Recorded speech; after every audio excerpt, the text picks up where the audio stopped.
hello નમસ્કાર વિદ્યાર્થી મિત્રો નમસ્કાર હું અજય ફાલ્ગુન તમારું ઓજા ક્લાસીસ ચેનલમાં સ્વાગત કરું છું તો વિદ્યાર્થી મિત્રો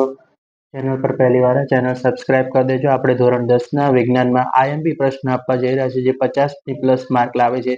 પહેલો સવાલ છે સ્ત્રીનું પ્રજનન તંત્ર આકૃતિ દોરી સમજાવો મોસ્ટ આઈએમપી છે 3 માર્ક્સમાં પૂછાશે પુરુષનું પ્રજનન તંત્ર આકૃતિ દોરી સમજાવો મોસ્ટ આઈએમપી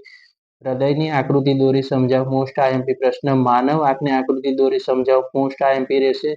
માનવનું પાચન તંત્ર મોસ્ટ આઈએમપી પ્રશ્ન રહેશે પીએચ નું મહત્વ જણાવો તે પણ મોસ્ટ આઈએમપી છે જમીનનું પીએચ છે તે પૂછાય છે રાઈટ મધમાખીના ડંખનું પૂછી શકે છે પછી છે ઓક્સિડેશન અને રિડક્શન પ્રક્રિયા સમજાવો ચેતાતંત્રના કાર્ય જણાવો પ્લાસ્ટર ઓફ પેરિસના ઉપયોગો જણાવો ખાવાના સોડાના ઉપયોગો જણાવો ધોવાના સોડાના ઉપયોગો જણાવો ક્ષારણ પ્રક્રિયા એટલે જણાવો મિશ્ર ધાતુ એટલે શું થર્મિક પ્રક્રિયા તો આવા જ યુઝફુલ વિડીયો જોવા માટે ચેનલને સબસ્ક્રાઇબ કરી દેજો આવા જ શોર્ટ્સ આપણે બનાવતા રહીશું